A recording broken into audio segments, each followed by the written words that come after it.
15 minutes late. What's happening here with the cameras, the lights? Everything has changed. We have a new library behind us. And there's a Christmas feel. How are you guys? How are you? It was an early Christmas present from his mama. She got us a bookcase because he has so many books, and he gets these books from Italy, and we have nowhere to put them, so we had to get another bookcase. Which is good, though. It's good. It's handy. It's handy, especially when you're discussing like today, Henry Kissinger. Yes, we are at episode number 44, exploring the Illuminati Occult, part 44, Leo and Christy Zagami. Welcome.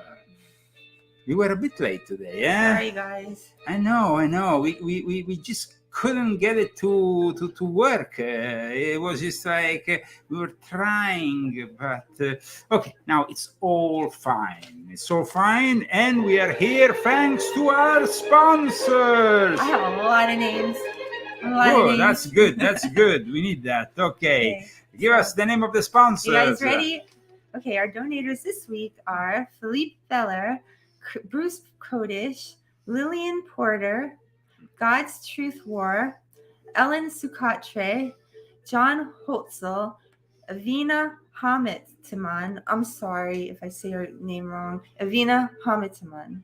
I think that's right. Okay, Corey Chavez, Margarizada Minza, Dennis Bolanos Enriquez.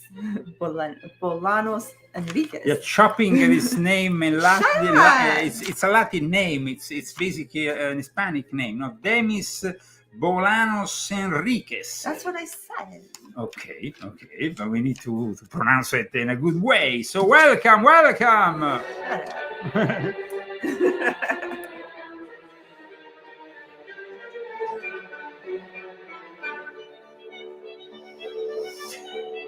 As the lights tend to go down now, because we are now in closer to the closer moment of darkness, which is the winter solstice, then starts again rising the sun. But now that's maybe why the lights, we had to work out with the lights around before starting the show.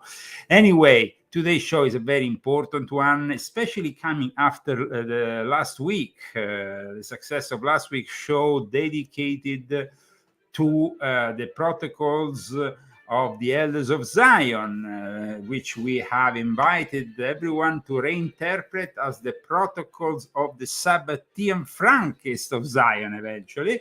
And Henry Kissinger, we can clearly say that this guy is a typical example of the Sabbatean Frankist heresy. In fact, he was actually excommunicated at one point by a rabbinical council. That is one of the things that we will discuss together with many others, because he was a very active member of the Bohemian Club and the Bohemian Grove Retreat. He was a very active member of the Bilderberg Club. He was a very active member of the World Economic Forum, being also the mentor of Klaus Schwab, and he was also involved with Italy and the Monte Carlo Lodge of the P2. So today we have so much to discuss for one man who died this week at the tender age of 100, one of the most evil men on the planet. Why? Why is he so evil? You want to know? You need to know. Okay, so first of all, if you want to help out the Leo Zagami show, just like this week's sponsors, you can decide or not to have your name, of course, mentioned during the show. This is your complete choice. In the case you don't want to be mentioned, just let us know with a side note. Our donations can be the donations can be sent through GoFundMe and through Cash App. So I'm gonna put it here on the screen, and people, of course, of goodwill can maybe help us out for the next week's episode. Every week we try to dig deep in a subject, and we dig the deepest possible, like nobody else. So the subject of a guy like Henry Kissinger is very, very vast.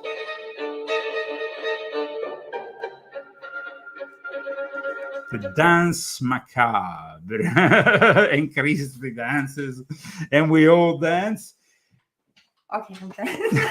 Okay, she's done. Today is December 2 of the year of the Lord 2023. Like we said a few days ago, Henry Kissinger died.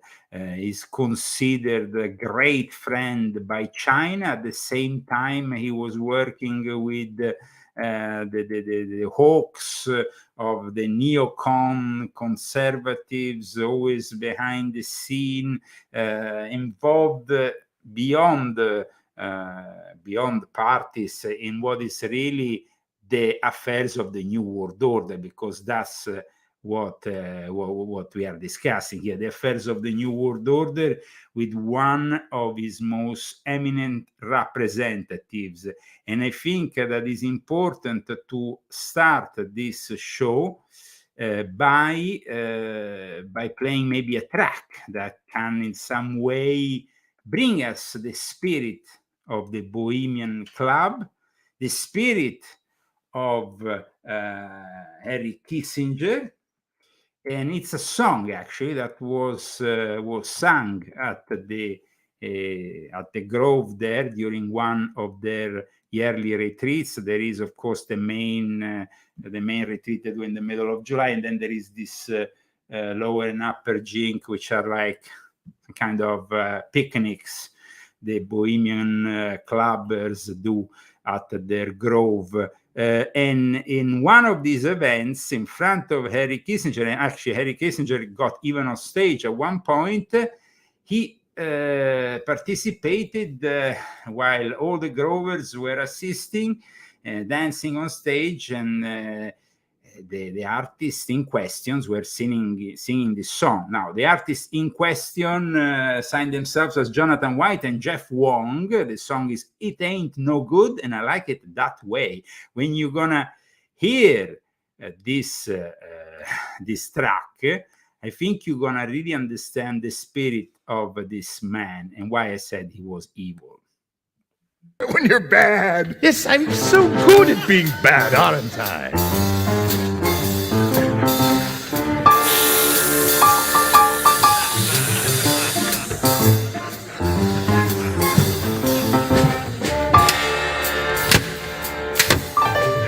I've got a story to tell you, boys, so listen to what I say. I'm hard-hearted. The awful things I've started make me what I am today. I was a really bad baby, boys.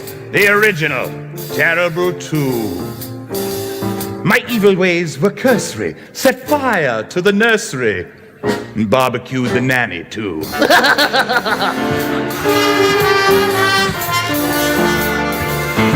I'm no good, and I like it that way. We bad guys have such fun, lying and stealing. What a good feeling, looking out for number one. I'm glad, and I'm bad.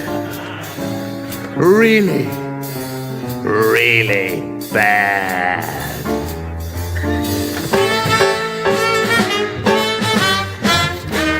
I put a bee in baby brother's bonnet and took his candy while he cried.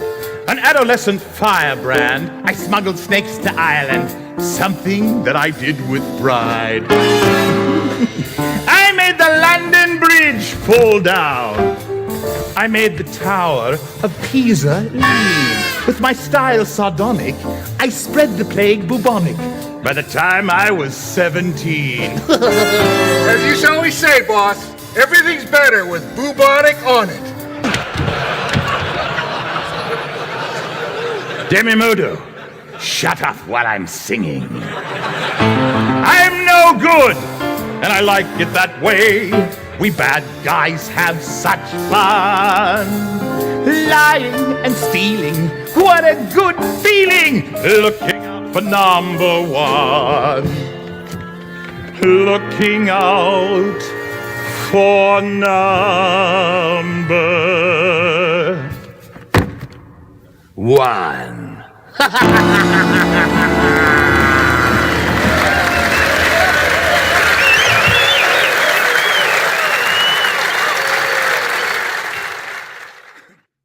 So this was basically sung at the Bohemian Grove in front of I can't Henry believe they sang Kissinger. that to him. I mean, Heinz Alfred Kissinger. You don't know who this guy is. I mean, this guy is like the ultimate evildoer. I have described him very much in volume 7 of my Confessions, but I started to actually expose him since volume 1. In volume 7, though, I give you all the nitty-gritty and all the inside details of his connections with Klaus Schwab, who he was, of course, the mentor of Klaus Schwab. So, I mean, this guy has been one of the protagonists up until the end of the Bohemian Grove. I mean, he participated this year in the summer. He gave a speech. The title of this speech that he gave this year at the Bohemian Grove was The First 100 Years. I mean, of course, he's 100 years, but also his story, it's really entrenched with controversy. In fact, even when they presented him, at the various, this last couple of days when he appeared on the news, they never really said Henry Kissinger, what a wonderful guy. They always said Henry Kissinger, a controversial guy who half of the people hate, half of the people love. I don't know who are the people who love him, because there's very little to love. He gave his speech, like I said, this year, and we have to thank the friends of Resist the Grove who have done some filming at the arrival of Henry Kissinger this year at the Bohemian Grove in the middle of July.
So this year, Henry Kissinger gave his speech alongside Kissinger in front of this little lake, because these are the lakeside, the mythical lakeside talks of the Bohemian clubbers. There was Jerry Brown, Conan O'Brien, Karl Rove, Newt Gingrich, Jeb Bush, Peter Gallagher, and of course all the various representatives of the military-industrial complex. And they all arrived at the Grove this from July 2021.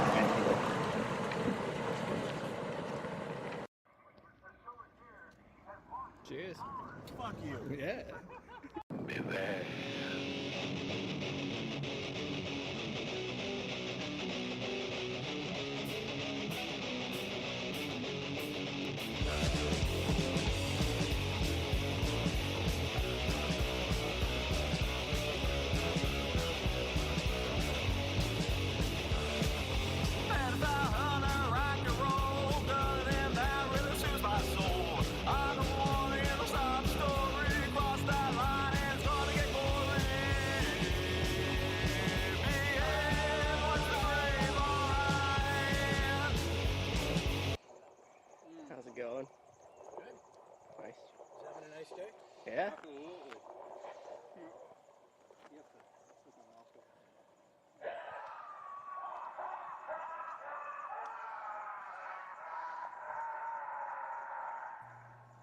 You can hear that they were, of course, testing, rehearsing their play. I actually have an old rehearsal of the Bohemian Grove play to show you guys from a black and white era. Here we go.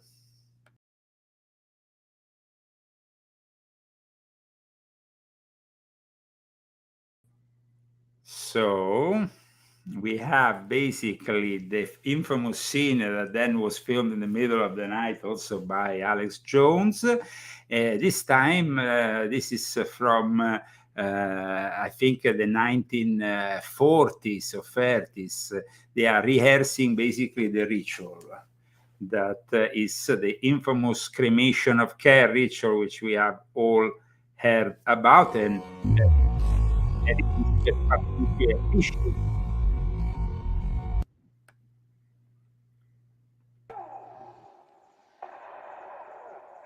This is a side of the grove while they are rehearsing. You are, of course, watching all this on the Leo Zagami show, exploring the Illuminati Occult Part 44, Henry Kissinger.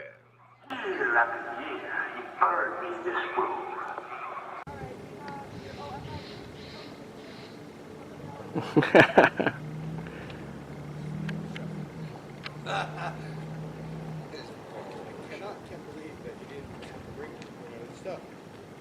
We're gonna go to this blue dog. Act like that. Gotta go to fucking Bartlett's. Gotta go to Bartlett's and get us this. What's going on? How's it going, gentlemen? Cool. Yeah, just jacking off. Oh, good. It's always nice to be good at something. Yeah. Gotta master something.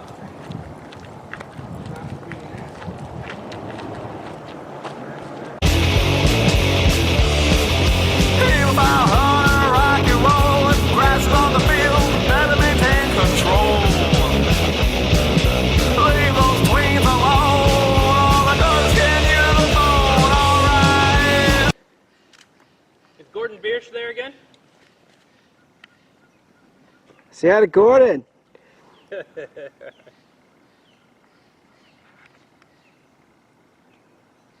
You lush.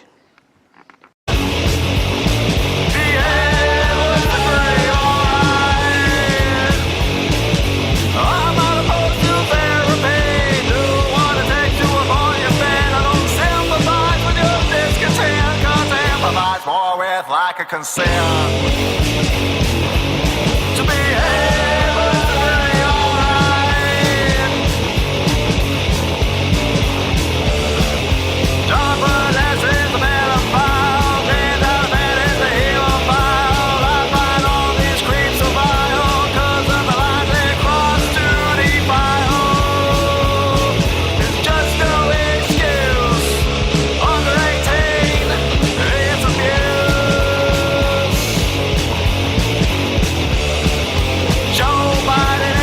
A lot of people participated to the last speech by Henry Kissinger. Henry Kissinger is a guy who has been with us for a very long time, a member of, I repeat, the Bohemian Club, a guy who actually started the World Economic Forum. I mean, I'm not talking about just a guy. When you read Volume 7, you will understand how important this figure has been for the World Economic Forum. But I can just give you a preview of one of the many important sources of information I used that expose how Klaus Schwab really came into the world thanks to this Henry Kissinger, this extremely controversial figure. So, Christy, why don't you read this? Okay. Dr. Klaus Schwab, or How the CFR Taught Me to Stop Worrying and Love the Bomb. It's a bit like a Dr. Strangelove, love the atomic bomb.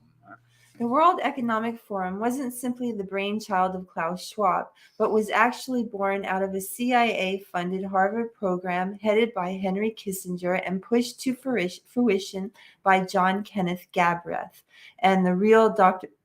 and the real Dr. Strangelove, Herman Kahn. This is the amazing story behind the real men who recruited Klaus Schwab, who helped him create the World Economic Forum, and who taught him to stop worrying and love the bomb. Love the bomb! Here one image of Henry Kissinger and Klaus Schwab, but of course we can go to a much earlier image of Klaus Schwab, really young compared to now. I mean, this guy was probably born old because he looks old already back then. But his mentor was definitely Henry Kissinger, a socialist, because that's what he was. And at the same time, somebody who had also a very important role in the Bilderberg Club. So he never missed the Bilderberg Club. So this guy went from one meeting of the Illuminati to the other meeting of the Illuminati. He didn't really have a life. He just had a meeting after the other. He was very controversial. And I want to show, though, a song, a brief song that was done about Henry Kissinger. It's not really a song. It's a couple of notes put together, but it's entitled Henry Kiss My Assenger by MDC. Here we go. Henry Kiss My Assenger! Henry Kiss My Assenger! Henry Kiss My Assenger! Henry Kiss My Assenger! Henry Kiss My Assenger! So, Henry Kiss My Assenger by the millions of damn Christians. That is basically the name of this group. One doesn't know who is more evil. But, however, we are here to explain who this guy is because he's a very important player. And one of his first interviews ever was done when he brought into the world his own strategy of tension using nuclear, of course, the growing nuclear arsenal of the United States of America. It was him, actually. I mean, when you read, especially World Order, you really learn a lot about world history. And so, Christy, you should read what he writes here in the back of the book, which just gives us an idea of his idea of history. Okay. Long ago in youth, I was brash enough to think myself able to pronounce on the meaning of history. I now know that history's meaning is a matter to be discovered, not declared. It is a question we must attempt to answer as best we can in recognition that it will remain open to debate, that each generation will be judged by whether the greatest, most consequential issues of the human condition have been faced, and that decisions to meet these challenges must be taken by statesmen before it is possible to know what the outcome may be.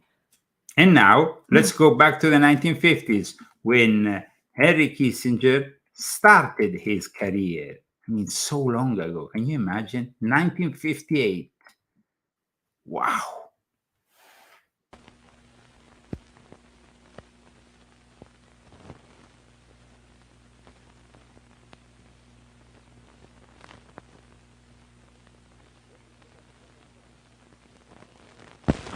This is Professor Henry Kissinger, a military and political analyst with a revolutionary concept of nuclear war and a constructive concept for peace. He's a man whose ideas have prompted the highest officials of our government to re-evaluate our defense policies. We'll get his criticisms of our current strategies in war and peace in just a moment. The Mike Wallace Interview, presented by the American Broadcasting Company in association with the Fund for the Republic, brings you a special television series discussing the problems of survival and freedom in America. Good evening, I'm Mike Wallace. Tonight, we'll tackle the immediate issue that will decide the fate of our freedom, certainly, and possibly even of our survival. We'll discuss the conflict between the United States and the Soviet Union and the chances of war. Our guest, Professor Henry Kissinger, Associate Director of the Center for International Affairs at Harvard University, and the man whose recent proposals substantially influenced President Eisenhower's plan for military reorganization. Dr. Kissinger, last year, your attack on our foreign and military policies was apparently found so disturbing that the New York Times carried this front-page story. They said, for the first time since President Eisenhower took office, officials at the highest government levels are displaying interest in the theory of the little or limited war. the theory of massive retaliation is being re-examined. That was a year ago. What has come of the re-examination? I think the theory has been re-examined, the practice has not been. The theory has been found wanting then? The theory has been found wanting, but I don't think we have made the effort or spent the money or made the sacrifices necessary for to get a capability for limited war. Well now, in order to better understand your proposal for limited war, perhaps it would be well for you to define what you understand to be our current United States military policy. What is our military policy? Well, our current military policy is based on the doctrine of massive retaliation, that we threaten an all-out attack on the Soviet Union in case the Soviet Union engages in aggression anywhere. This means that against almost any form of attack, we base our policy on a threat that will involve the destruction of all mankind. And this is too risky and I think too expensive. You obviously think it's wrong, dangerous to our security. I wonder if you would expand on that. Just because of what you say, the risk, and just because of the expense, it is not worthwhile? No, it is. What it will mean is that in every crisis, an American president will have to make the choice whether a given objective is worth the destruction of American cities. The American president will have to decide whether Beirut, or whatever the issue may be, is worth 30 million American lives. In practice, I'm afraid the American president will have to decide that it is not worth it, and it will therefore encourage the piecemeal taking over of the world by Soviet aggression. Because you believe the Soviets understand our unwillingness or inability, certainly our unwillingness to wage an all-out war? Now, first of all, it's important to explain why Henry Kissinger is so important, because, you know, Christie, for example, even if she grew up really in the Henry Kissinger era in the 70s, he was really at the most of his power, no? But very few people understand why he's so influential. Because this guy is not he wasn't a multi-millionaire, a billionaire. So why was he so He influential? actually went to New York when he was 15 from Germany, a Jewish person, of course, persecuted as many Jews in Germany, where he grew up. He actually met later on, though, somebody who was also going to be very influential, and that will be Klaus Schwab. But Klaus Schwab, like we said, is just one of his creations because he has influenced everything and everybody. And he went on influencing everything and everybody until the very end. So, I mean, the last interview which I have here is probably from like a few weeks ago, and he was still continuing in his constant, let's say, manipulation games. Of course, he was no longer in an official capacity. But last year, for example, he went to China. He was received like a hero, like a head of state by Xi Jinping in a moment in which Americans couldn't even go there because he wouldn't even receive them. And instead, he will be and then he goes on and talks about it here.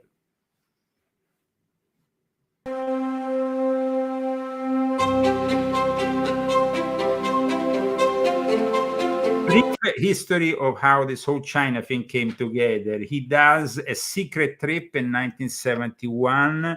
He actually flies secretly from, I think it was maybe Pakistan, goes into China, and then will arrange this further meetings that will, of course, see the arrival of Nixon for the first time in China and the opening of a new relation. Why was it so important? Because regardless of the ideology, Nixon said we need to bring further away from Russia China, otherwise, we could be losing a potential ally. He was unscrupulous. He was somebody who coined the realpolitik, about American exceptionalism, but is also the most famous and controversial diplomat. Machiavelli, for him, and the prince was not really that much. I mean, I will show you a mention of Machiavelli's prince, who he says it was a little, I mean, this guy is truly Machiavellic, but Machiavellic on steroids. Henry Kissinger.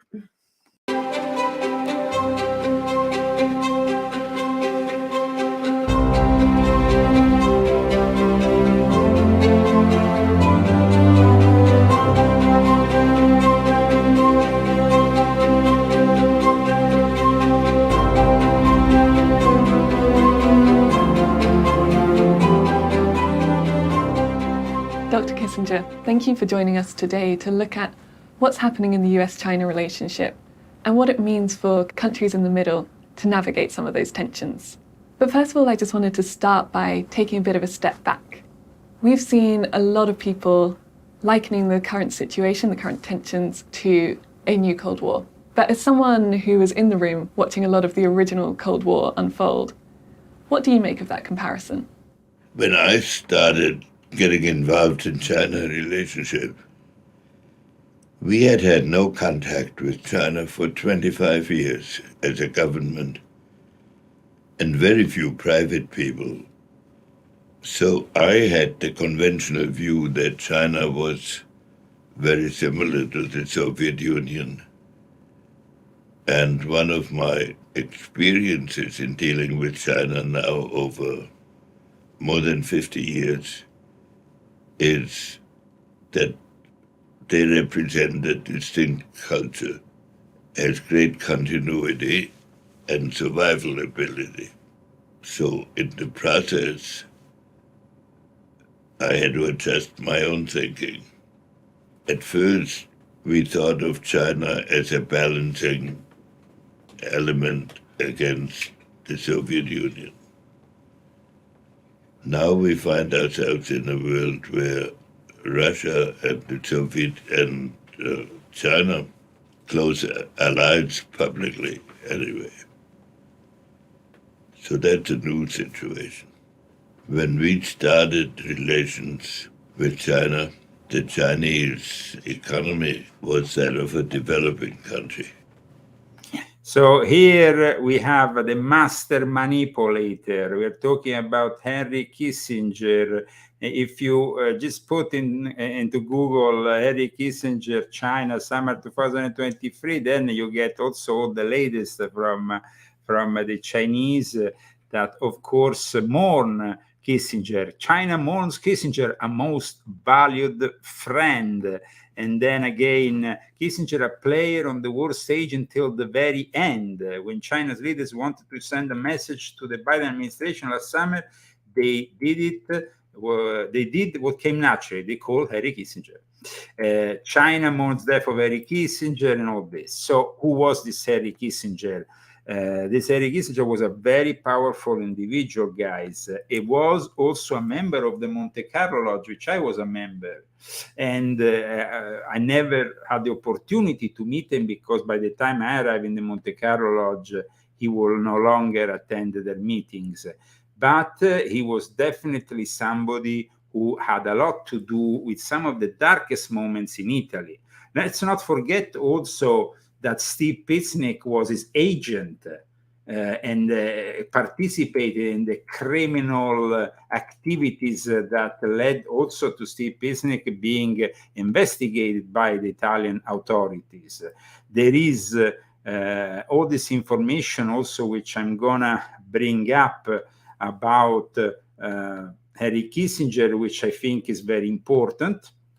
So let me pick it up here. Of course, you are watching the Leo Zagami show with Leo and Christy Zagami.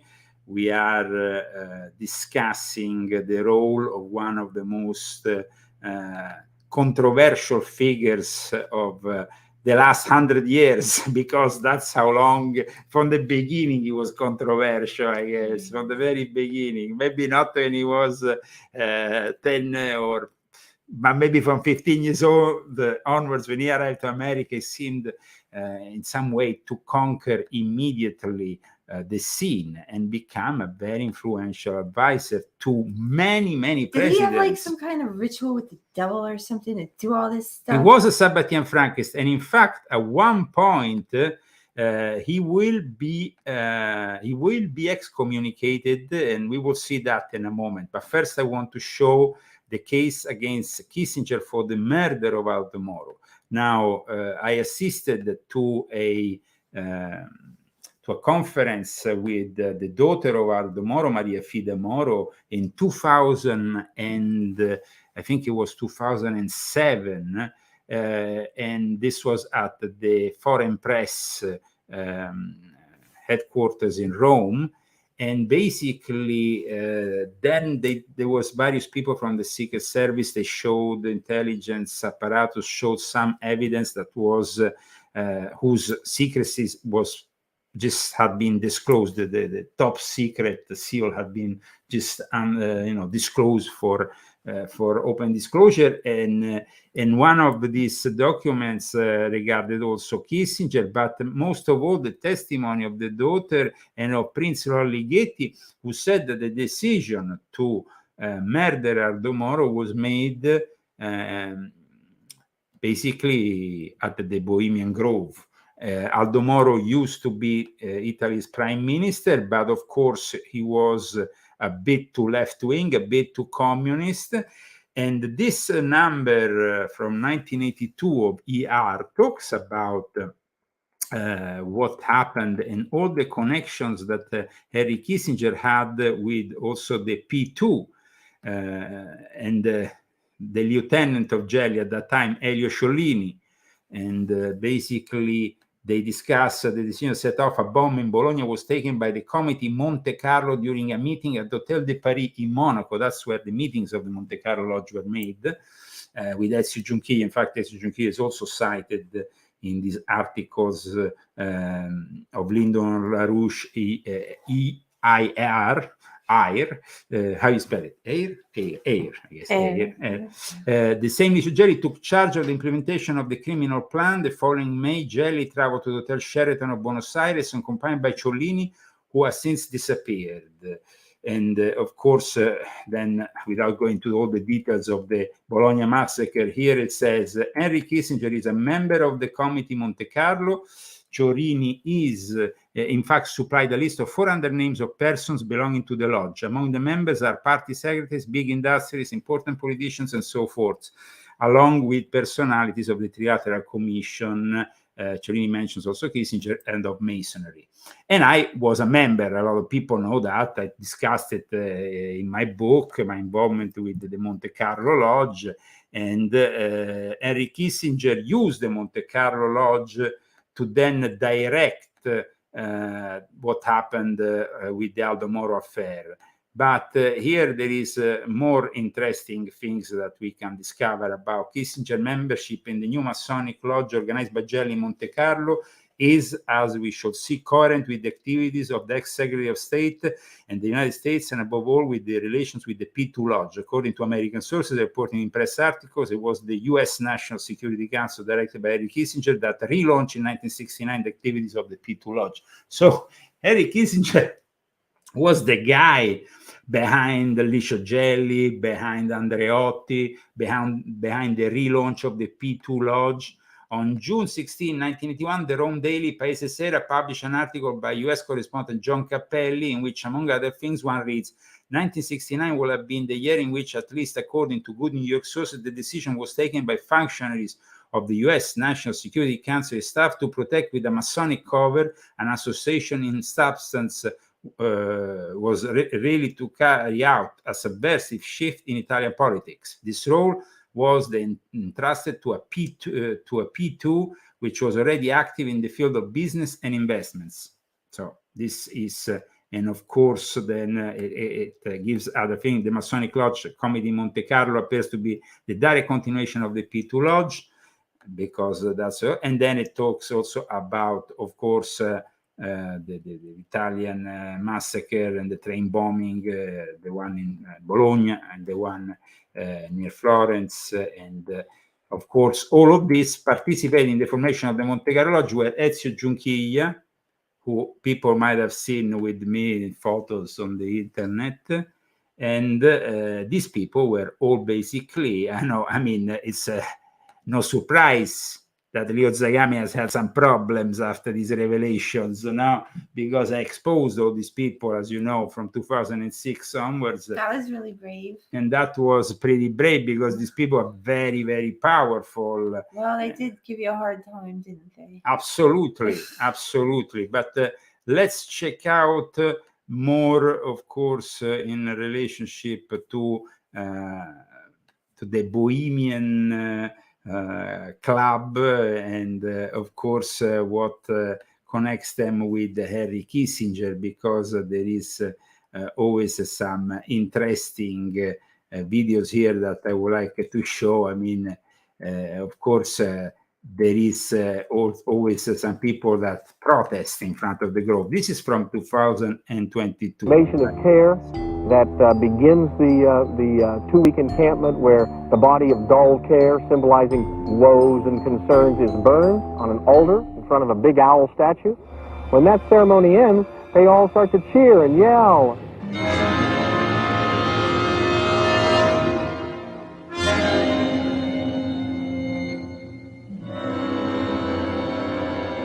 I would like to ask you, what do you draw as a conclusion from the speech of President Xi Jinping? I think that President Xi's speech was of fundamental significance.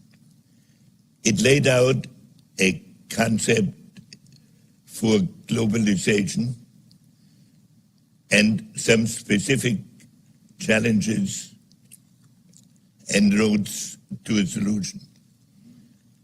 But to me, the most important aspect was that it was an assertion by China of participating in the construction of an international order.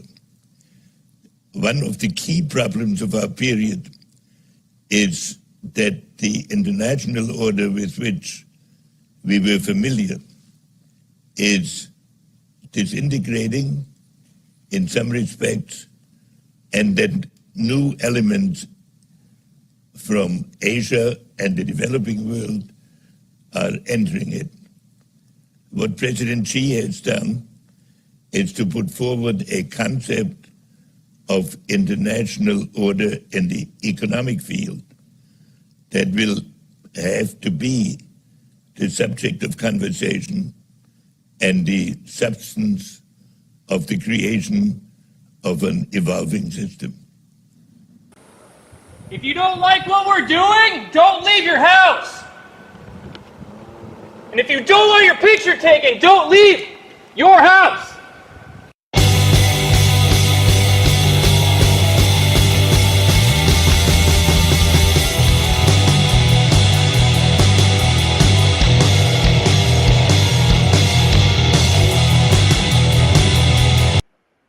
This is, of course, more from encampments, arrivals, protests, and things that happened at the Bohemian Grove. As we are talking, of course, of Henry Kissinger, I wanted to show his friend Ezio Giunchiglia with me back in the days. Here, these are photos that have been there for ages. So you just go on in the internet and you find them. Here is Leo with the mythical Ezio Giunchiglia. But I mean, when it comes to Henry Kissinger, there is a bunch of things that can be said, and there is plenty of evidence about all his, and these are, of course, it's stuff that is being unclassified, and so it's safe to see. But there is plenty of stuff like this that indicates the manipulation games. I mean, of course, we all know what happened with Salvatore Allende and Pinochet. We all know what happened in the Middle East with his intervention that glorified his figure. And I heard today that he extended the Vietnam War.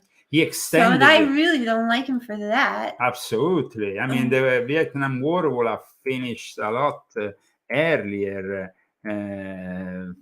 for at least 4 years earlier, if it wasn't for him and of course Nixon, but it was mainly him then who continued in his warmongering policies. And here you have also the information regarding Allende, and there is a lot of other stuff that is being unclassified, and so it's now possible to view all this, and probably there will be more coming out now that he's dead, and that we can finally maybe look into the truth of this guy who was put, as you can see on the cover of Spy magazine, with as he also liked a lot of the ladies, and He liked the ladies? he liked the ladies, and I remember Ew. but I remember there was an interview. He's gonna have to pay them. Yeah, absolutely, absolutely, absolutely. This was an article that I want you to read a little part of from Spy magazine, Christy, which is just let me find it. Of course, here, guys, it's always a little bit chaotic, but I will find it for you because I would like to Christy to read this one. Let's see if I can. Sorry, guys, I'm not so quick, but I will be. Here is Christy, who's gonna read us this little insight on the activities of one of the many years that Henry Kissinger was around at Monterey, in a depressed northern California town of 900, where the forest is so thick that some streetlights stay on all day long. Here we go. Monterey is a depressed Northern California town of 900, where the forest is so thick that some streetlights stay on all day.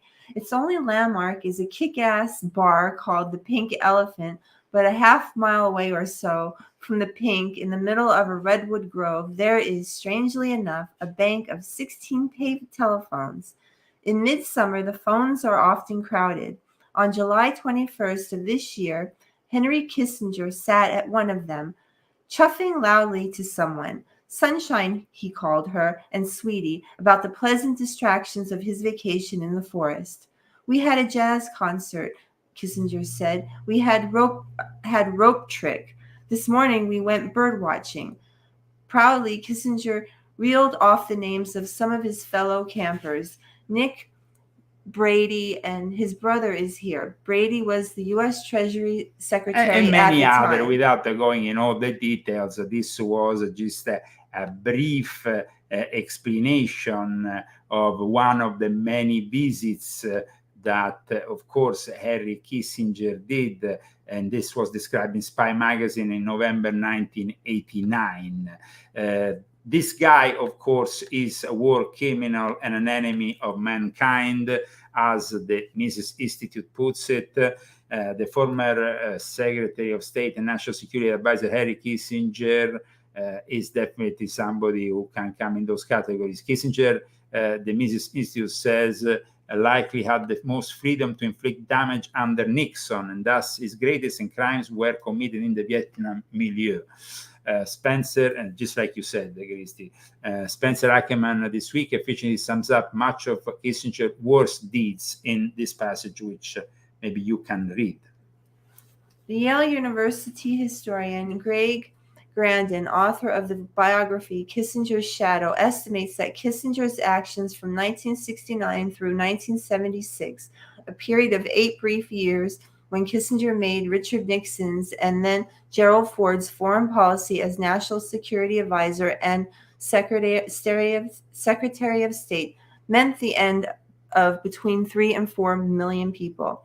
No infamy will find Kissinger on a day like today. Instead, in a demonstration of why he was able to kill so many people and get away with it, the day of his passage will be a solemn one in Congress. And shamefully, since Kissinger had reporters like CBS, Marvin Kalb, and the New York Times, Heinrich Smith, wiretapped, newsrooms Kissinger was a practitioner of American greatness, and so the press lionized him as the cold-blooded genius who restored America's prestige from the agony of Vietnam. An agony, though, that he created himself. So, I mean, he kind of created his own problems, and then, of course, he gave the solutions. He was a typical Illuminati in this case.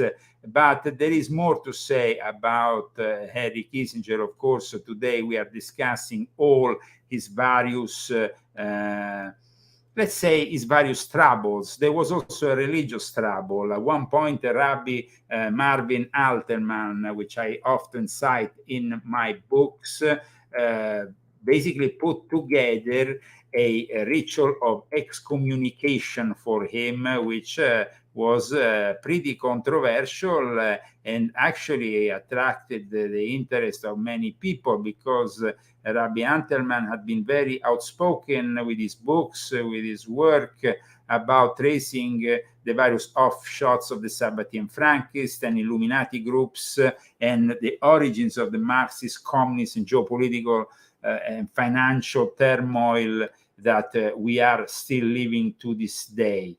And of course, the fact that he created this excommunication ritual is testified in a document. It's a very rare document. They sell it on the internet. Actually, they make you pay for it. I don't know, $33, and it's only a few pages.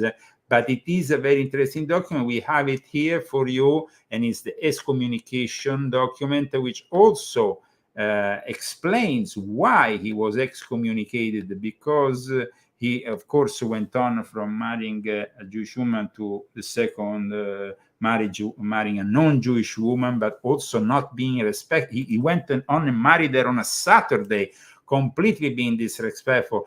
But aside from that, the actual excommunication was done also on the premises that there was, of course, Rabbi Marvin Antelman, the Chief Justice of the Supreme Rabbinic Court of America, who heavily criticized Henry Kissinger's approach. So there is some elements of this Rabbinic Court statement that was done, I repeat, against Henry Kissinger. Here it says, on Sunday. Can you read it?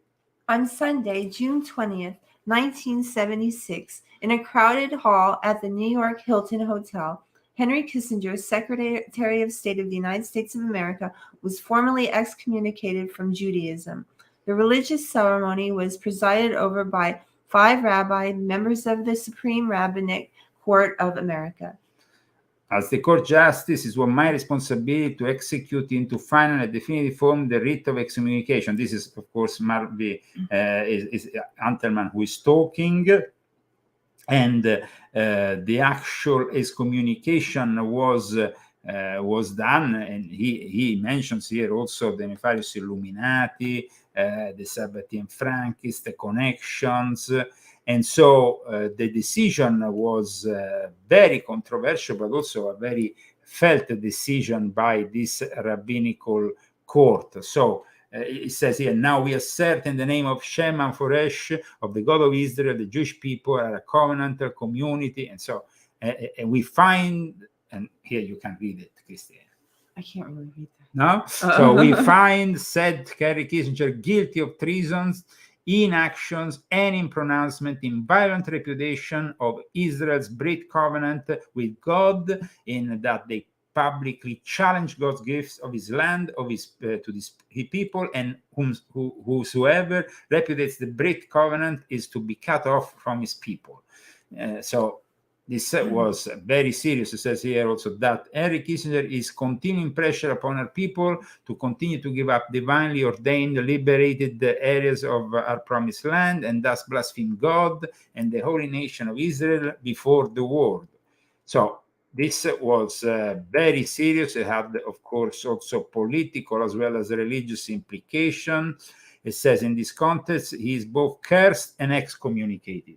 Cursed too. Cursed too. As soon as the verse was completed, candles which had been lit before each rabbi, representing and symbolizing the illumination of Henry Kissinger's soul, were individually extinguished. That was a heavy ritual. The shofar was blasted, and the rest of the Hebrew charge of Sherem was completed. Yikes. So he was forever cursed and excommunicated. This to prove to you that the Jewish community is not all, to be blamed for all the evils of the world. There is the Sabbatean Frankist element. We say it over and over again. I write it in my publications. But this growing anti-Semitism, this growing rubbish with the conspiracy theories out of this world, still talking about the Khazarian rubbish and all the rest. No, we need to stick to the truth, guys. There is a war within Judaism. There's a war within Christianity. And so it's very important that you support our show so you can finally know the truth, because these people who talk here today, even in the alternative media, they really don't know what they're talking about. And it's sickening to me to see this growing anti-Semitism, which unfortunately was created also by people like Henry Kissinger, who is just like George Soros, somebody who is Jewish, but is really far from being a rightful Jew, as far as you can get, because he's a Sabbatean Frankist, an heretic. Without going back in all the details of the Sabbatean Frankist heresy, because you can simply Google them and you will find them. I hope so. We did. I think we should do probably another show in the future, because it seems like people don't understand. But there is definitely a book on Sabbatai Zevi by the famous Gershom Scholem that you can get, and maybe you can learn a few things. Maybe some people just like to sit in their hate. People have a tendency to intellectual laziness, but you can't have intellectual laziness when we are discussing these subjects. Either you want to fight the New World Order, the Illuminati, the Jesuits, the Sabbatean Frankists, or either you want to play into basically the proliferation of lies that continues to this day, and glorifying either one side or the other. It doesn't, it's obvious that the Sabbatean Frankists have orchestrated this whole thing, and that as soon as it's possible for them, they will kick out of power Netanyahu and put socialists there. This is obvious. Netanyahu himself, though, fall into the trap. His intelligence services, of course, have been corrupted from within, from the Sabbatean Frankist element, which is the same element which you see in Tel Aviv in all those progressive marches and whatnot. So I would like to go back, though, to discuss more of this power player of the New World Order, which was, of course, Henry Kissinger. My cousin was his bodyguard at one point, as you know. Yes. And when he finished being his bodyguard, Henry Kissinger, as a gift, gave him this. And now whose bodyguard is he? Yeah, well, we're allowed to say that, but whatever. In any case, he was the bodyguard of Henry Kissinger. And when they needed his new client, who he takes care of for. You can say it. No, better not to say it. But in any case, we can say that Henry Kissinger gave him this plaque at the end of his service for him, which is like a super secret service finger. You can basically share all over the world, and basically it's like more than a sheriff or anything, or any kind of FBI. It's just like a plaque with. I don't understand your cousin. I don't know. Well, he works. He does his job. Well, that's your family right there. So. That's your family. Well, what can you do? What can you do? Unfortunate. You're in it, but you're not. But I'm not, because I decided to come out of that. And so I hope people appreciate that. They used to appreciate the fact that Leo Zagami came out of the Illuminati, came out of the New World Order that was making these revelations. These days, they don't even have you. They don't even have me on InfoWars anymore. Alex Jones, people are asking me why Alex Jones doesn't have me on. It's his problem, not my problem. If people don't want to hear the truth and want to continue hearing lies and from other disinformants, like, for example, Steve Pitsnick.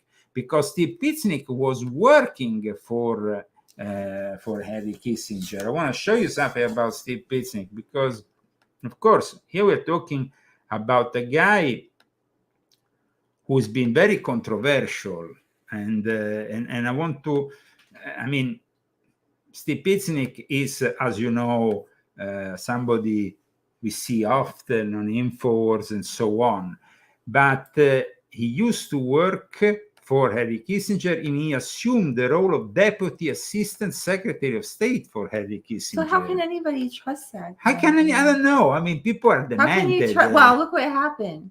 You know, his information that he was giving on January 6th but wasn't also, very good. and also on the Sandy Hook shooting wasn't very good because that's And it. people need to change their advisories. He was the consultant of the United States, but Steve Pitsnick, that was made Deputy Secretary Assistant under Henry Kissinger, and he was sent in that capacity to Italy when they murdered then Aldo Moro. So he took care of that murder, and he admitted it in a book, actually. So, I mean, there is plenty of accusations, of course, against Steve Pitsnick. It's irresponsible. I mean, we're not talking about somebody that can tranquilly going down to Italy now, and no, this guy is responsible. So let's show a little bit this connection we showed with Henry Kissinger. This guy was prime minister. He was kidnapped by the so-called Red Brigades. That were terrorists that were actually controlled behind the scene by the Gladio and the stay behind operation. The people from the P2 Lodge and everybody else control everything at that time in Italy.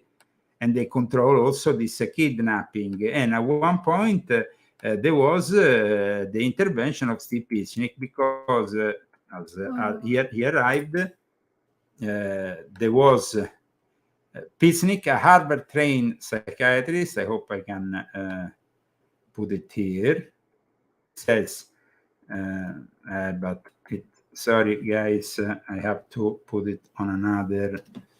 Maybe on another browser, yes, because that one doesn't really work that well. So I'm going to do it like this. I can show you a moment this important role that Steve Pitsnick played for Henry Kissinger by going to Italy and directing behind the scenes the murder of the prime minister back then. Now, I don't particularly agree with Aldo Moro's policy. He wanted to kind of bring a repacification between the communists and the forces of the Christian Democrats. So this was perceived by Henry Kissinger as a big problem. I have a question. Yes. So you said that he worked with Nixon. He worked with both sides. Who worked with Nixon? Kissinger. Kissinger worked with Nixon, sure. Yeah, so he wasn't necessarily a Democrat or a Republican. But his tendency was socialist. A lot of people have recognized that he was a socialist. So that was something a bit controversial when you are working also with the so-called conservative. But in reality, he was simply an Illuminati kingpin of sorts. See, prosecutors in Rome said there is serious evidence suggesting Steve Pitsnick, a former State Department international crisis manager, participated in the murder that shocked Italy. Moro was kidnapped at gunpoint by the Red Brigades, and all this went down in Italy under the direction of Henry Kissinger. Why doesn't Steve Pitsnick come online here and talk about Henry Kissinger? Because, of course, there is a lot of dirty secrets that probably he doesn't want people to expose. I mean, Steve Pitsnick definitely did some very bad things because wherever he goes, he lays his hand and he brings disinformation, lies, manipulation, psyop, psychological operation. The guy, let's not forget, Henry Kissinger wasn't stupid to have him as his assistant, deputy assistant. I mean, he was, first of all, apart from the fact he's himself a Sabbatean, Frank is born to Russian Polish. I think that he has a Sabbatean Frankist inclination, even if he might not be Jewish. He might definitely be a Sabbatean Frankist by inclination. And there is also the fact that he worked in the field of mind control, of psyops, of psychological operation, and so it's definitely. He actually, in 1992, Pixnick told Newsday that his professional opinion of President George H.W. Bush was clinically depressed, because he himself is somebody who was affiliated as a psychiatrist to the National Institute of Mental Health. So you can imagine, I mean, so why do you send a psychiatrist to take care of a security issue in Italy with the kidnapping of a prime minister?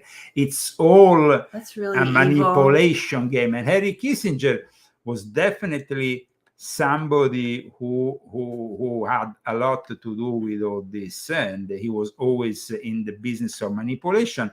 Let's see more of Henry Kissinger with Klaus Schwab at Davos 2017. Thank you very much, Jeff Cutmore from CNBC. And I'm delighted to see you, Dr. Kissinger, on the screen. And for me, it's a very moving moment, because actually I met Dr. Kissinger the first time exactly 50 years ago at Harvard. Dr. Kissinger, you have been back a number of years here in Davos. I remember emotional moment for Dr. Ivo. Remember also our discussion, and many participants reminded me also today of the discussion we had 4 years ago on this stage. Thank you so much for making yourself available to discuss with the audience here in Davos, with which you are quite familiar, to discuss with you on the day, on a historical day, for the United States and for the world, to discuss with us the state of the world. And Dr. Kissinger, I just mentioned it's a historical date, but many participants here in Davos felt that the speech of President Xi Jinping. So then you have, he talks about Xi Jinping. We had that already. But what he says about the Middle East might be also very interesting. Partnership, which has been so much a key element of our world order. Do you see this partnership threatened? And what would be, I come back to this, what would be your advice on the one hand to the Europeans, on the other hand to the new American president, in order to safeguard that point he was talking about Trump, because it was 2017. Of 50 years ago to the problems of the current period. Not the importance of these institutions, but how an Atlantic partnership would operate in the face of challenges that are entirely new. And he was actually already talking about ChatGPT in the age of AI. I mean, this guy, up until the very end, 100 years old, he was publishing books. I think he published another book after this one that I purchased a couple of years ago. How does he do it? This book where he talks about ChatGPT and AI. I mean, this guy knew things about what is happening right now. That, I mean, he went this year, he went to the Bilderberg conference. And he was there at the Bilderberg conference discussing the AI with Sam Altman and all the from ChatGPT, and this is something. I mean, is he friends with that Harari guy? Of course, he's friends with Harari. Of course, he's friendly with Harari. A secretive annual meeting attended by the world's elite has AI top of the agenda. And we know recently what happened with Sam Altman. He went and then he came back. He was called back after all the controversy. Apparently, there is a mysterious letter in which the AI is threatening mankind. We don't know much about it, but this was basically another event. And of course, the mainstream media said spark conspiracy theories similar to those level against high-level meetings like World Economic Forum, Davos. Sure. I mean, what are these people doing? Especially the Bilderberg Club. This year they discussed AI, banking system, China, energy transition, Europe, all the rest. And of course, with the presence of Henry Kissinger. This is obvious. You know, you have to have Henry Kissinger amongst all the participants. Here he is. He's 100 years old. But still, he was until the end. You see, the tech titans will be joined by political heavyweights, including former U.S. Secretary of State Henry Kissinger, NATO Secretary Jens Stoltenberg, and then the foreign minister of the idiotic country of Ukraine, Dmitry Kuleba, for a range of discussions spanning international relations, trade, energy, and finance. Up until the end, this guy hold the key position, and Joseph Ratzinger wanted to make him the Pope advisor. At one point, there was circular. I remember I was working with Greg Zismansky on a piece on the Vatican, and this information came out from credible Vatican sources that they wanted to call Henry Kissinger as but of course he's not Catholic, so I mean he's not even a traditional Jew like we showed. He was excommunicated, but still they had immense power. So I mean it's sad to see all this, but today I think we are digging a little bit deeper, because of course we can all say Henry Kissinger was a communist. Of course he was a socialist, a communist. He pushed this left-wing ideology. But if you want to dig a little bit deep, today we saw he was involved with every secret club operation and everything along with it. I'm just so perplexed. He's Why? not good looking. So he doesn't seem to have much magnetism, but maybe he does. I don't know. At the time, maybe he was younger. Maybe when he was young. I don't think that guy was ever good looking. No, he was never. And then he didn't have money, so he couldn't like buy his way. So what did he do to get? He came to America as an immigrant. But I want to show you something. How did he get so powerful? That's what I want to know. What did he do? Like from the early ages. What kind of rituals he did? I just don't understand. I think he did something really. No, let's discuss seriously his view of the world. The guy was, like I said, a Machiavelli on steroids, who regarded actually Machiavelli as moderate compared to other views. And we're talking about I mean, he was basically on top of everything. And so I would like Christy to read the challenge of nuclear proliferation, which is something that, of course, he was part of. The fact that he was a strategist when it came to nuclear proliferations, and he discusses them profusely here in this book. But yeah, then he discussed cyber technology and the world order already in this book, and then he followed up. But yeah, cyber technology and the world order. Maybe you can read this first paragraph and see what he says. Okay. For most of history, technological change unfolded over decades and centuries of incremental advances that refined and combined existing technologies. Even radical innovations could over time be fitted within previous tactical and strategic doctrines. Tanks were considered in terms of precedents drawn from centuries of cavalry warfare. Airplanes could be conceptualized as another form of artillery, battleships as mobile forts, and aircraft carriers as airstrips. For all their magnification of destructive power, even nuclear weapons are in some respects an extrapolation from previous experience. Okay, and I want to show you a passage which sees Henry Kissinger for the first time, to my knowledge, being uncomfortable. Does he like to dress in drag? Well, I mean, there were a lot of people dressed in drag. I'm going to show something now from the Bohemian Grove, but check out this passage here.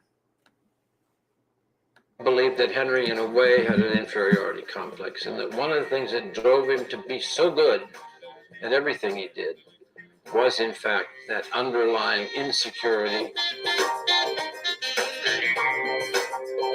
And now comes the question, which is... Well, that's not a subject. The ladies, I want to discuss the ladies. Huh? Why don't we discuss the ladies? In truth, Huh?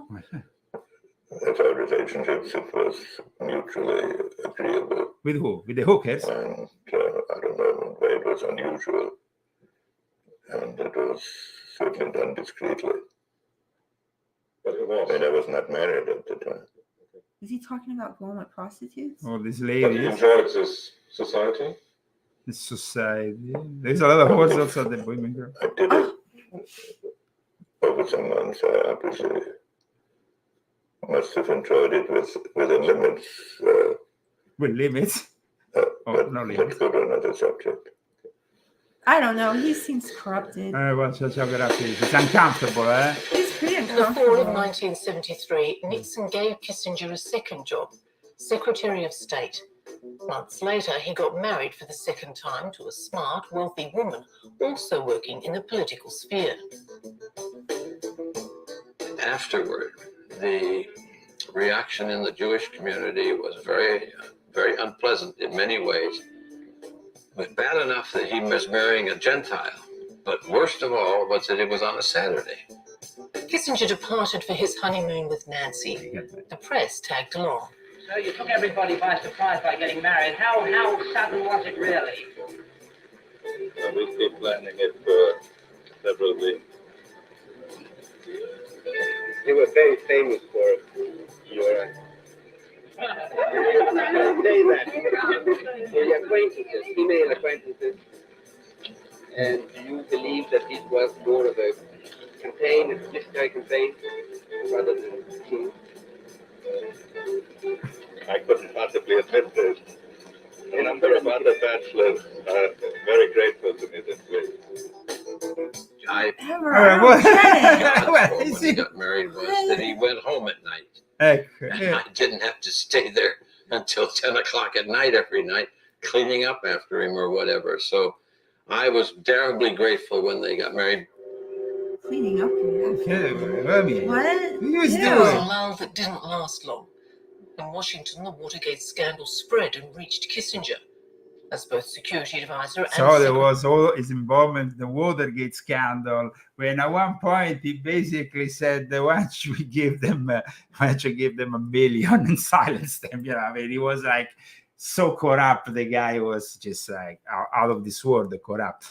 I think that today, though, we kind of gave you a full view of this gentleman, but still there is some things that can be picked up here and there from his concept of also of world order regarding America in recent years.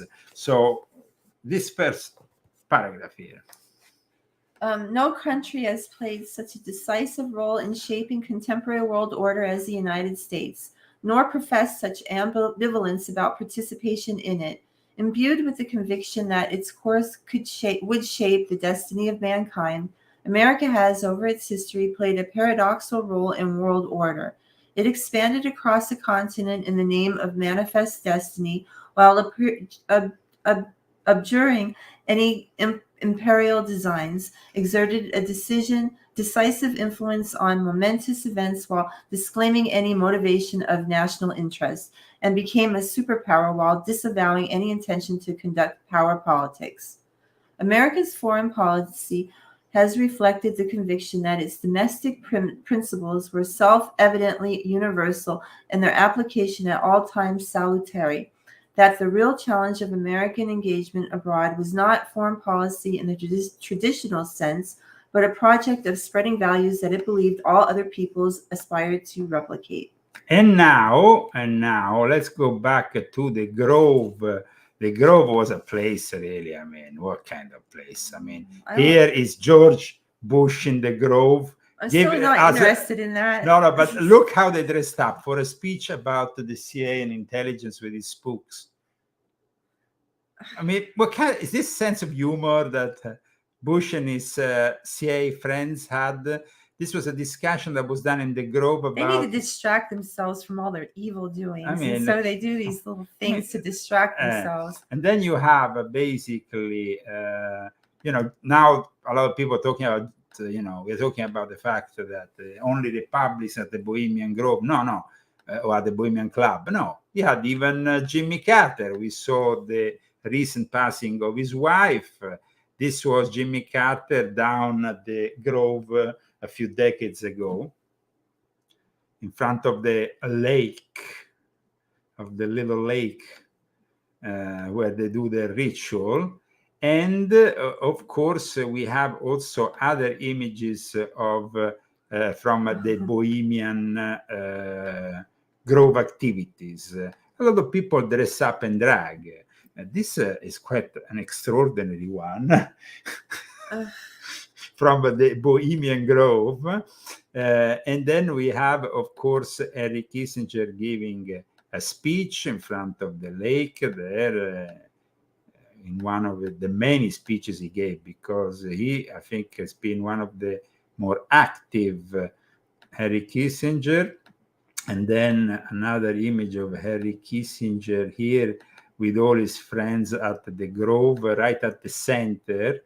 So you can see also the importance of his role in the encampment when they do the yearly encampment. You see, Henry Kissinger will take center stage. Gee. Next to him, you recognize this guy? General Palmer? Oh. Then there is a lot of people around here that you might recognize if you kind of, So this is Henry Kissinger. And let's go back to the Grove.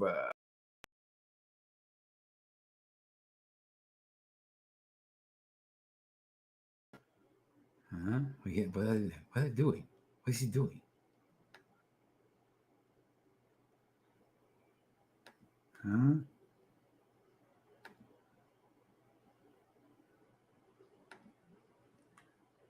He seems to think he's cool.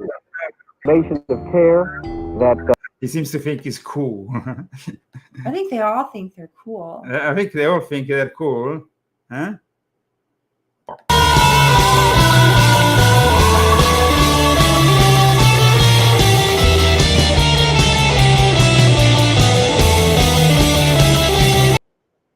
The Leo Zagami Show brought you today in the heart of the New World Order. And here we have, though, another book which I would like. Apart from, there is one thing, I couldn't find it in English because I have it here in, I have to find the English edition of this online, because Nixon at one point said a very important thing. He said, we need to find, he said, today's Americans will feel outraged if the United Nations troops will enter Los Angeles to restore order. But maybe tomorrow they will be grateful to them. No, we won't. Not if So you're he says American. we need to create a scenario in which, then we can obtain a one-world government. This guy was kind of very blatant, very open about it, like all his friends and buddies.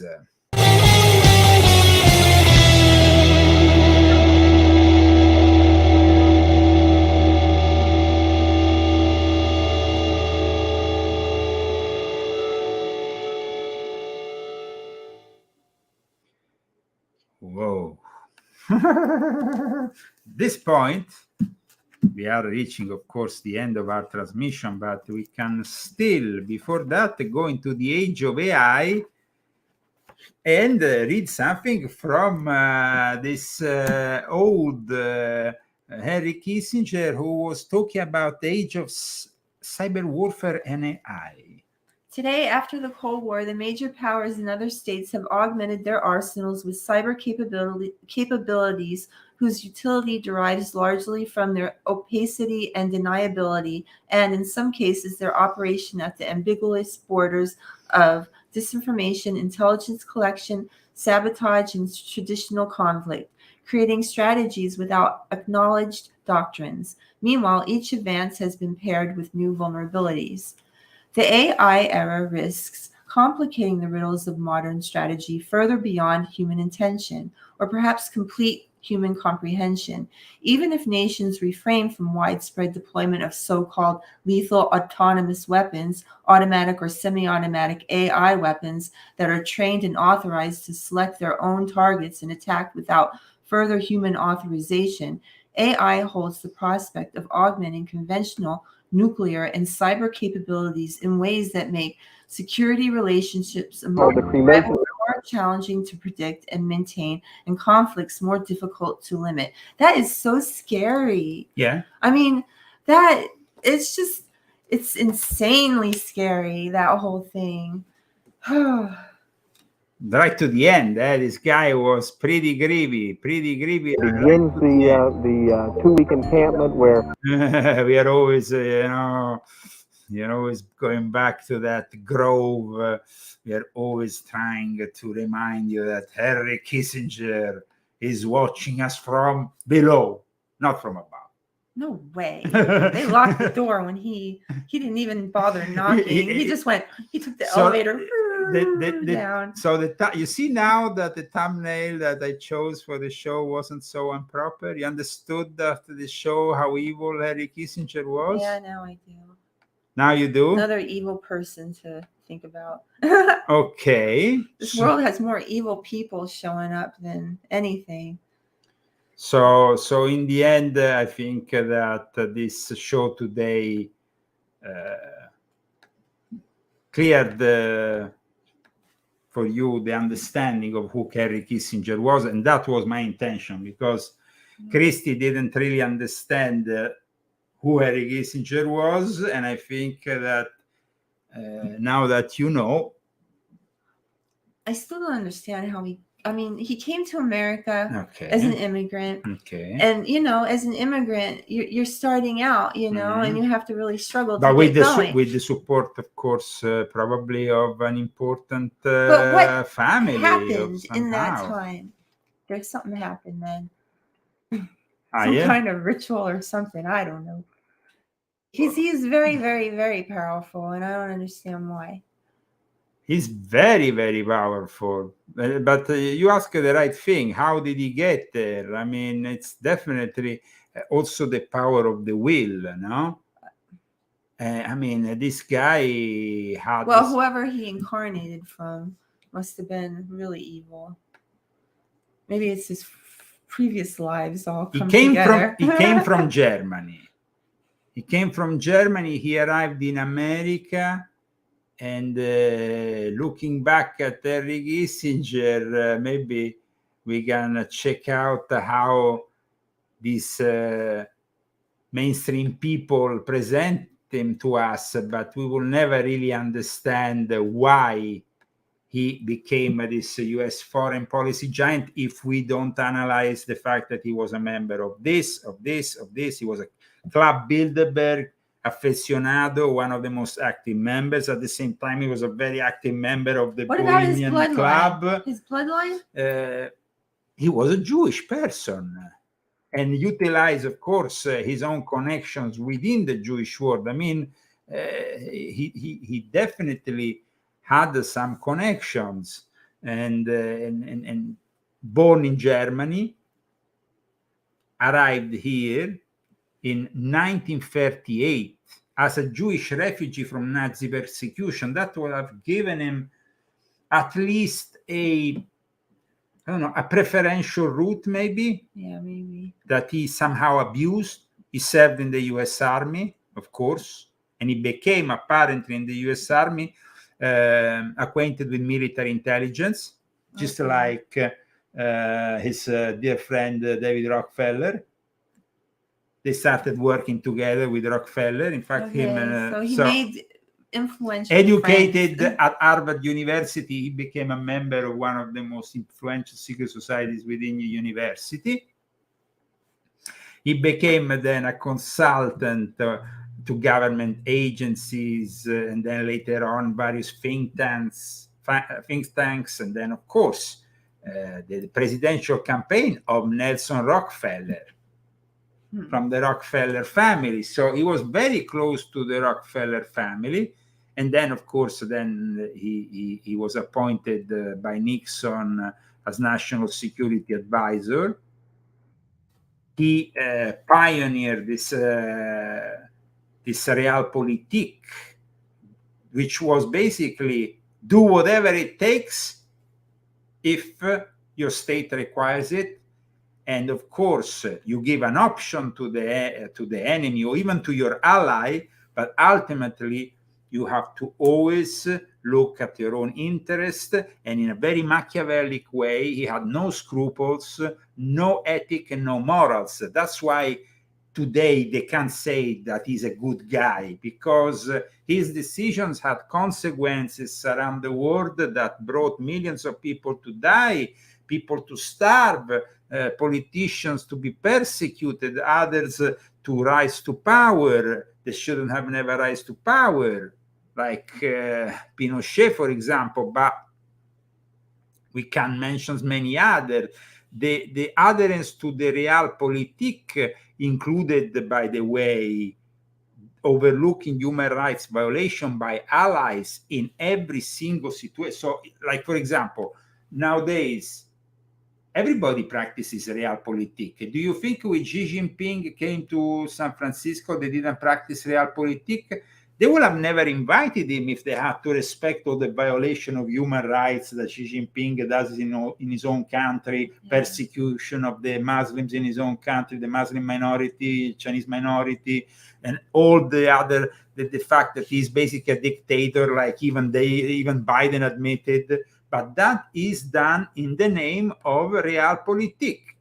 Realpolitik was created out of pragmatism, of realism, by Henry Kissinger.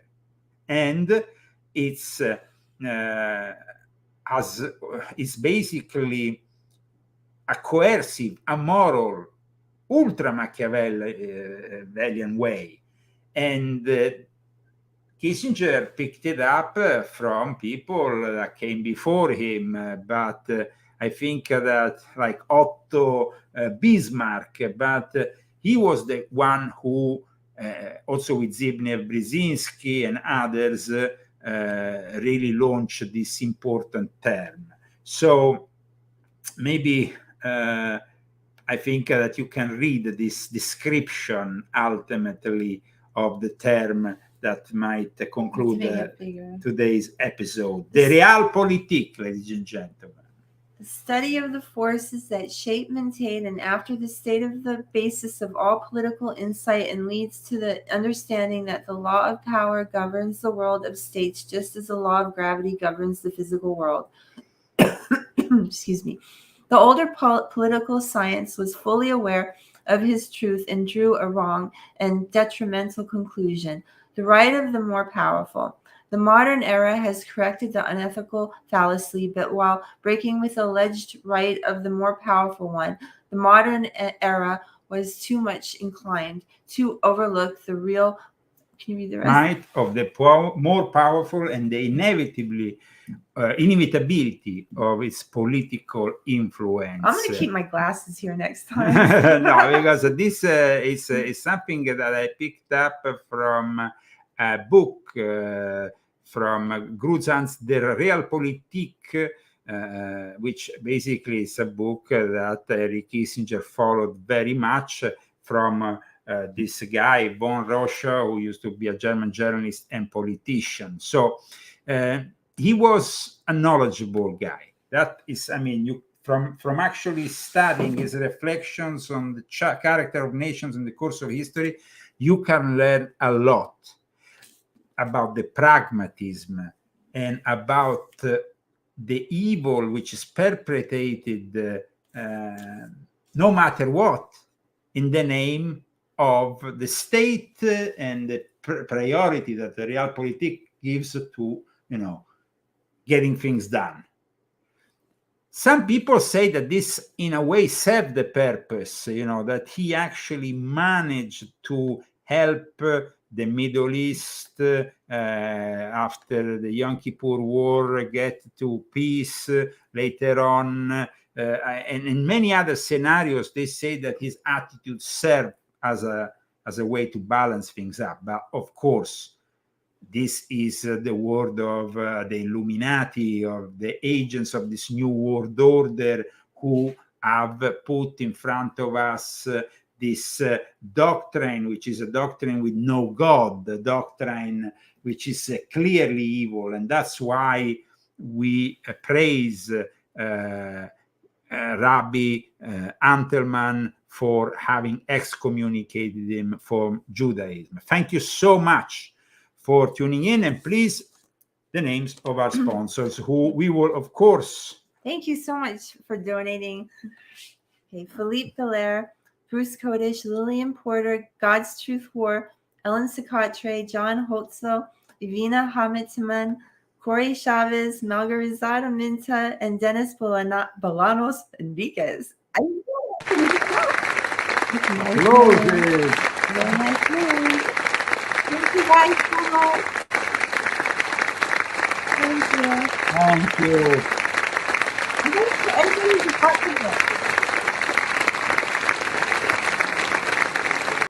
You can support us with the purchase, of course, of my latest book that can be read without having ever read any of the other books, Volume 9. If you want to know more about Henry Kissinger, there is, of course, Volume 7, which is also available in a hardcover edition. And I would suggest you read Volume 7 because it's filled with information on Henry Kissinger. Kissinger. With which we were familiar. We are familiar with you, don't worry. Now you can meet your match in hell. It's called Satan. That's how it is, I'm afraid, Mr. Kissinger. And now we can close the show. See you next week. Continue. Let's do it.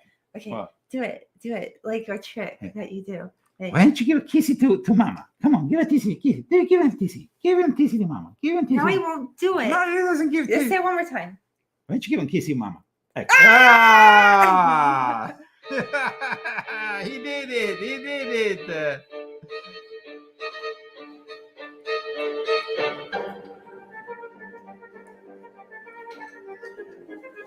God bless you all. Bye, everyone. See you next week. Have a great week. We are reaching Christmas and we're going to celebrate it all together because until the end of the year, we're going to continue exploring the Illuminati occult.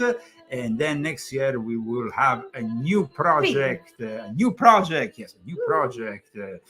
news project for our viewers, for our supporters, and for those who appreciate our work.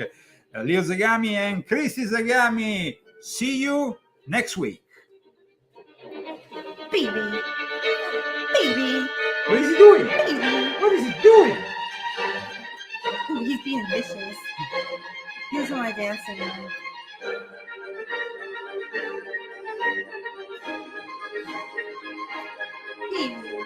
He wants to eat. Okay. See you next week with a little bit more.